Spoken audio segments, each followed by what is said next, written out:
Hi guys, it's Ravensleep45 and welcome back to Final Fantasy XIV. And today, after being delayed of doing other things in Final Fantasy XIV, I'm going to be doing the 2020 or 2020 Valentine's event. And you're probably wondering, where the hell is Lush? Well, he is doing other things and I really need to get this record it and then process it to YouTube as soon as possible, because I'm pretty sure the deadline of this event is Feb 9, if my memory serves me correctly, and which is correct. So I got a couple of days before this event concludes, so I need to do this right now and then. So, we're going to talk with this lovely lady here, and the quest is of order and argument.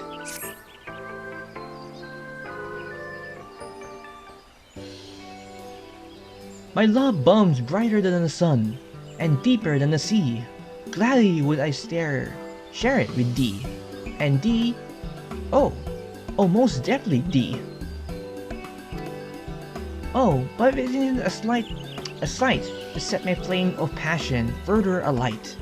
How fair my favorite emissary of order and affection. Ardor, affection. The merest glance into your eyes tell me that you're a woman with whom passion runs deep. Passion!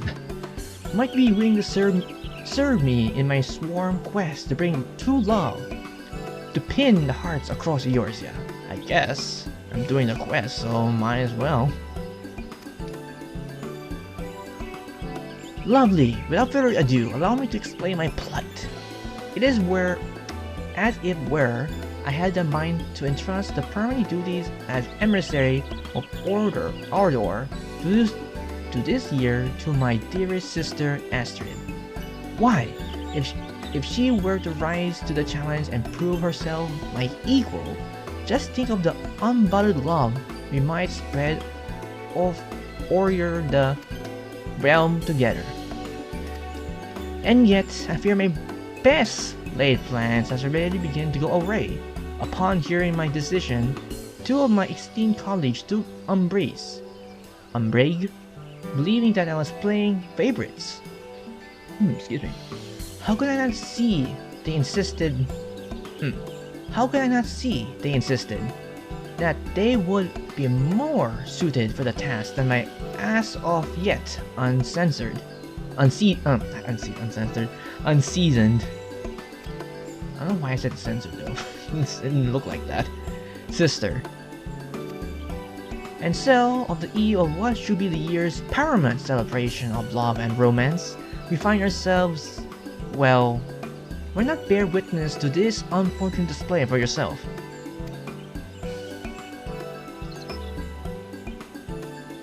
It's like, no. Yeah! Like, how about this and this?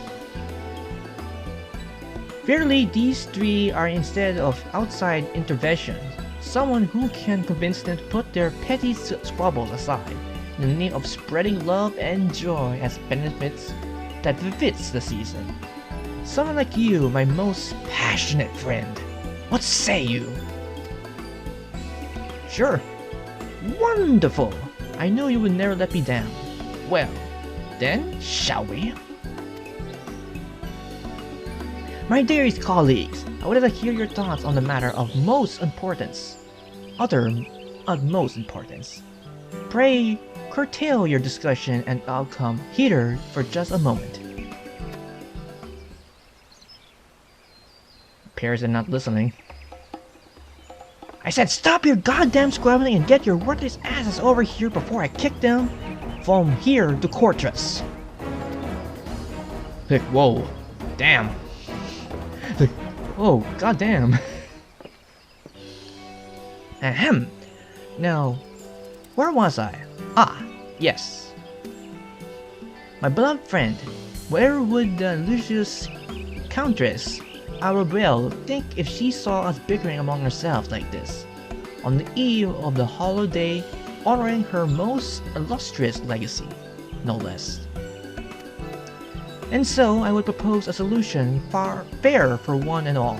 The three of you will each try your hand at easing the worries of young men lost in love. The one who proves him or herself most suited for the task will be rewarded by being named High Emissary of Ardor of this year's festivities. Okay. That sounds promising. Worry not, for it is not I who will be judging your work. Ardor is here, an adventurer of no small renown and intamable impartiality, yes, I pronounced it right, who serve as arbiter for the challenge, along with the citizens of Gridania, who will have traveled here to serve, of course. Surely none of you could object to such unbiased contest, yes? Simply think of it as an opportunity to show off your mastery in matters of love to the truly discerning audience. Disheartening. Yeah, I think that's how I pronounce it. Leave it to me, sis, Lady Lisette. Hope I pronounced it right. I'll bring the succor of love to this lovely heart, and show once and for all that I am the most worthy successor. A contest of purpose, then a contest it shall be. Bert, the beloved, shall summon the full depth of passion for the burning hearts and set this young man aflame with all-consuming zeal and ardor.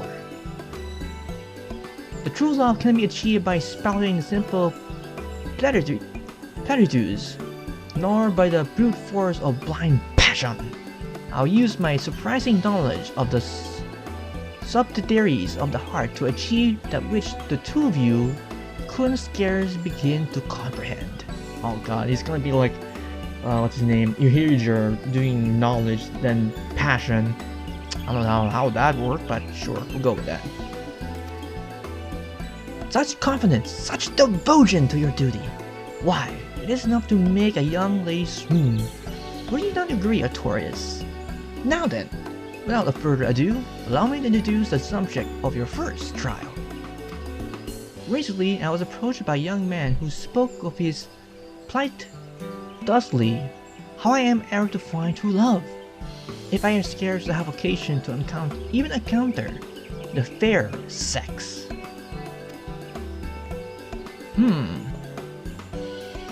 A most sad state of affairs, yes. Truly, my heart goes out to this poor man. And yet, surely his dark days of solitude and seclusion are over, yes? Verily, for 3 of the most capable and confident emissaries of Ardor will now rush to his aid. Hopefully, not like a mob of angry men like, I don't know where I'm going at. Ah, yes. There is but one small rub. The young man in question will prefer to remain anonymous. And needless to say, we must respect his wishes. He has placed his trust in us, and it simply will not do for us to trample his heart, deepest desires to all and sundry. I'm counting on you, dearest Artorius.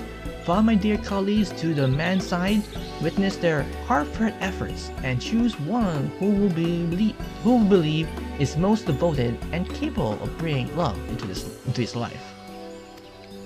Alright, sure, I can do that. Now go forth to the whistling miller, my emissaries of Ardor, and let your presence be a beacon of light to cast a shadow from the hearts of this lovely young man. Should your confidence falter, remember that the Countess Arubello is always watching over you from above. I don't really think that is the case unless you're talking about God or whatever deity they believe in this world.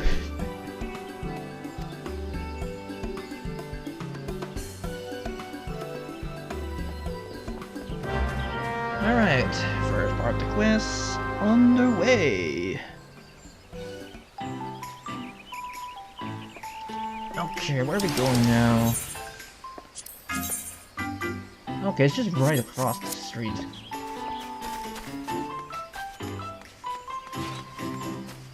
Bum bum bum bum bum bum bum bum bum bum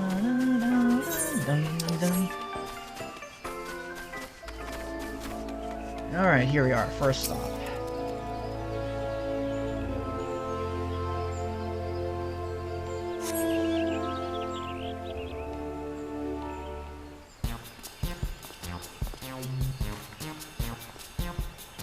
So you must be the yearning young man whom sister spoke.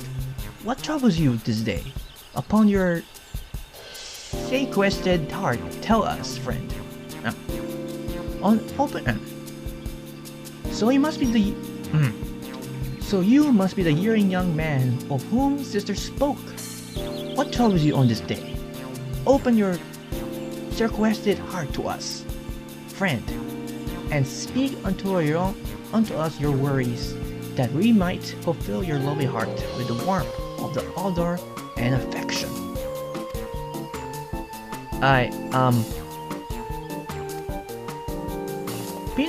Be not shy, my good man. In matters of the heart, one must be bold, lest you live the rest of your days in shadow of those who have the courage to calm what you do not. Now then, let us know precisely what that which you struggle, that we might come to your aid. Don't let my colleagues intimidate you. Let me. Roll de Grotte knows just what concerns you, and I shall use my power of deduction to find a logical solution to your plight. Very well. I know not what I have done to deserve your services, but I accept them with gratitude. Then let us proceed, shall we? In any of the fairness and objectivity, I propose that a tourist here carries out the questions. No objections? I take it? Excellent. Artorias, the subject is all yours. Sure. Okay, where to go? What do you look in a partner? How do you spend your time? Honestly, I'll probably pick the last one. Like, what do you look in the partner?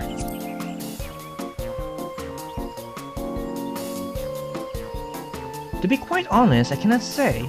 I have never given much thought to the matter. Mind you, we speak not only in physical aptitudes, perhaps we prefer a more mature, grounded individual. Someone who shares your taste in food or drink. Any hint at all would be most welcome. If it was like in Lush's predicament, he was always like, I look in a girl that can probably hold her liquor and other things. Just saying. No, probably, I don't want to say anymore because that's be something I need to keep to myself. I see, and yet, I'm sorry, I fear nothing is coming in to mind. After all, how am I to judge my feelings towards someone I have yet even met? Well, that is true. How can you judge someone you don't even met? You don't know their personality, but yet again, you could just give like a vague description, like, this is why you like in a girl, this is like tiny nitpicks, just something to give us some reference. A thoughtful and sensitive soul you are. Worry not, my friend. We shall pry no further on this matter. Thank you for your condor. Never heard that word. Candor, condor. Okay, what's next? How you spend your time? Well, spare time.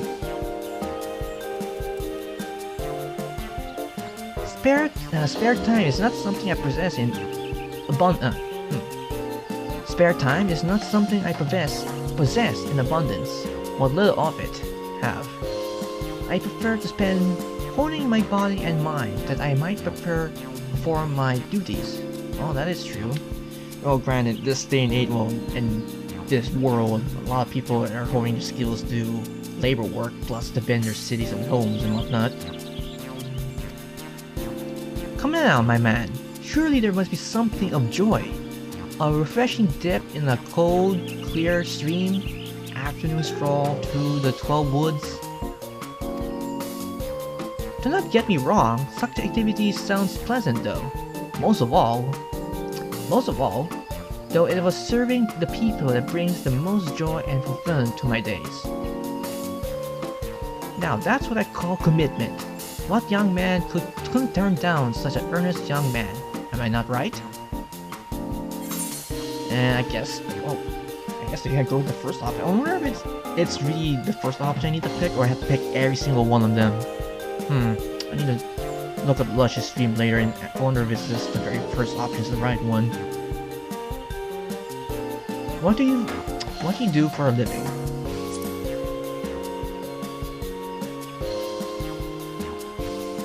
My profession? If it's all the same to you, I'd rather keep that finer detail to myself. Well, true. Of course, not a lot of people want to divulge every single detail. But of course, it is not our intention to pry. You only need to tell us of such. You only need to tell us as such as much. But of course, it is not our intention to pry. You need only to tell us as much as you feel comfortable sharing, and nothing more. Thank you.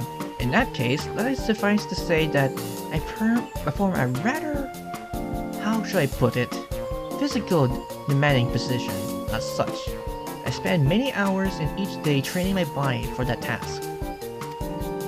I am not wealthy as a merchant. I often countered in my duties, but I receive enough in a way to recompense to put food on the table. More than anything, I take pride in having earned the confidence of my subordinates, it appears.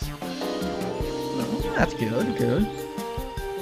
A strong, confident type who holds a position of influence and commands the respect of many. I, for one, would say our man is the most eligible bachelor, would you not?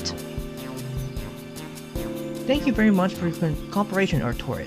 Now, if you would just kindly wait for a moment, good sir, my colleagues and I will consider your situation and endeavor to offer a suitable advice. Understood, and thank you. And so the battle begins, and if either of you think that I'll be showing you even the slightest mercy, you best think again. Beg pardons, before we continue, there's something I would remiss not to share with both of you. There's one small truth that I have been concealing from you thus far. I am in fact privy to information of our client that you're not. In the interest of equality, I would share it to you. What's this? Being sneaking around behind our backs and spying on the poor man? Have we? I knew there was something shifty about you from the start. And that's something so dastardly, I assure you. When our masked friend first approached these ways to seek counsel, I could not help but overheard some of the rumors being spread about that man. Is that so? Well, if you're willing to share this with us, I see no reason for us to refuse. I trust you agree, Bert. Very well. First of all, the man claims to have respect of his peers. It is no empty boast. Those who knew our client speak quite highly of the man as... Very well. First of all, the man claims to having the respect of his peers is no empty boast. Those who know our client speak quite highly of him as a man of integrity and honor. If there's any one fault people find with him, as far as I've been able to glean, is that he can be a bit serious for his own good. That don't seem to be a bad trait. Well, then again, if you'd be too serious on your work, you're probably going to work yourself to death. I see. This is most enlightening. Indeed, thank you, Raw Durgat. Enlightening indeed. Perhaps I misjudge you, my good man. At any rate, not all the three of us have the same knowledge at our disposal. What say we begin the contest in earnest? Let us do just that. Okay. Farewell then. My colleagues and I will require a bit of time to ponder the matter. Friend, pray leave us be for a short while and return to your convenience. Okay. Don't take too long.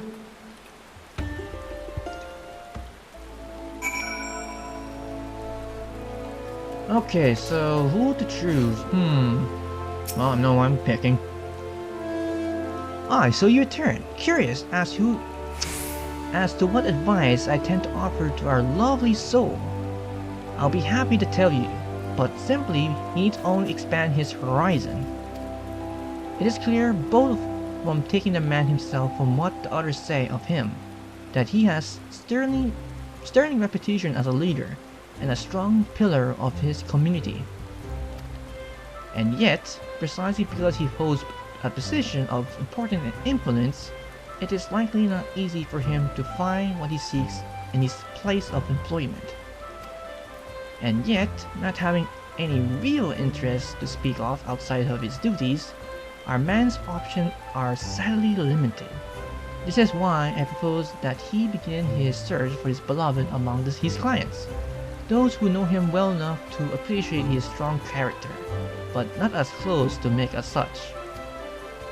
Argument unconfoundable. A most inspiring idea, don't you agree?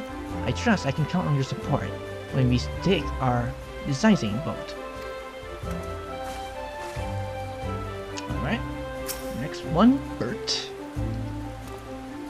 Well, if it isn't the venture from before, you want to be the first to hear Bert's the blood idea, do you? Ha! I'll be happy to oblige. So we're dealing with a man who's diligent, devoted, and distinguished with regard to his duties. On the other hand, because of his...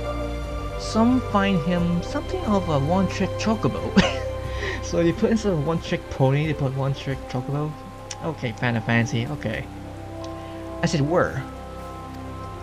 And so, I see that the answer is clear as day. He need only simply find himself a new pastime. This would afford him an opportunity to go out and seek new faces, and give him a fresh topic to approach with special someone who strike his fancy. As for what might be appropriate, but of course, what about the woodworking? After all this, is nothing a young lady's appearance more than a man who is hardly about the house? No? Thought about killing two zig with one stone. I can just feel the flame of passion flowing, beginning to sparkle and sizz. I know not what silly plan my colleagues are proposing, but I can trust you to vote for the obvious choice. Yes. But of course I can. Honestly, I really like this Bird personality. He's like a kind of guy that's like upbeat and speaks directly from the heart, while this guy is more intellectual. Come hear my insight, have you? Very well. I ask you, do recall our friend's response when we asked him what manner of individual he fancies. Precisely, he had no answer. A man who cannot answer such a simple query is a man who had lost his sight of himself and what he truly seeks from life. Excuse me. This is why I tend to propose that our man spend some time in Stilglade Fane when he is off duty. By communicating with nature, he might cast off his worldly worries and regain a sense of self, in which turn would afford him greater clarity in his pursuit of love. As devoted as a man to his training, I have no doubt he would find himself more up to the task of silent self-reflection. Perhaps he might even discover a new side of himself that he never knew was there. For indeed, how can one hope truly to understand or love another if one is not at peace and understanding with oneself? Yes, surely this is the best course of action for a mass friend. I thank you in advance of your vote for the confidence, friend.